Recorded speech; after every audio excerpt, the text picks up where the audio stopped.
So my name is Shuai Li, and I am assistant professor in the Department of Civil and Environmental Engineering at the University of Tennessee, Knoxville.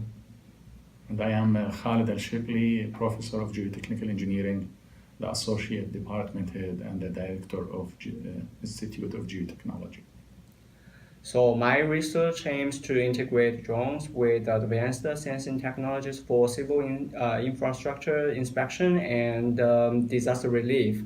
So according to American Society of Civil Engineers, the infrastructure in our nation is aging. For instance, 9.1% of our bridges are structurally deficient. Manually inspecting these assets is tedious and dangerous. So in our research, we integrate a drone with a stereo camera and radio wave-based technologies to have detailed survey of the bridges.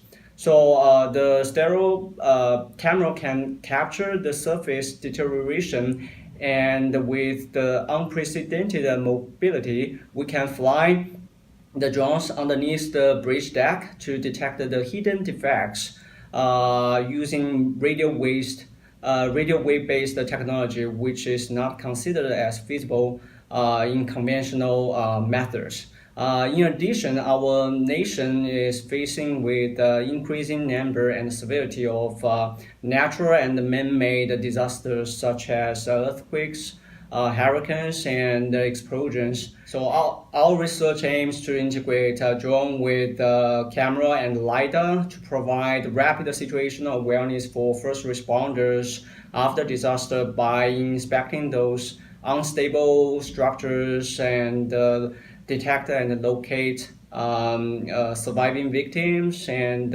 monitor traffic flow for better disaster relief efforts. Yeah, and really we are very excited about this technology. Now it becomes available at affordable prices and with advances in instrumentations. I think one of the key factors in the carrying capacity of these drones, how many instruments you can have on board and fly them. So the Department of Civil and Environmental Engineering, we acquired two drones. One of them can carry up to 40 pounds, and this will enable us to install a suite of different instruments on it for different applications. We can think of many applications about the drones, from rescue missions to assessment of damages after disasters, as Dr. Lee mentioned. It's also sometimes you can deploy them so quickly into areas that you cannot reach by vehicles or emergency vehicles. Like in a case of major fires, you can fly them to assess the damage, major flood.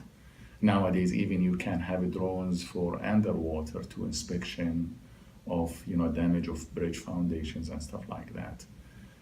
We are thinking try to reach to the local engineering community and probably address the local needs around us for many applications. For example, here in East Tennessee, every year we see in the news a lot of rock falls that close major highways, disrupt traffic.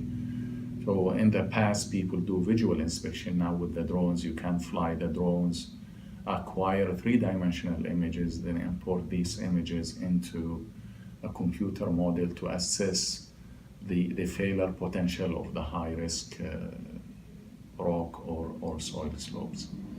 And there are many other applications we are exploring now as we try to expand the capabilities.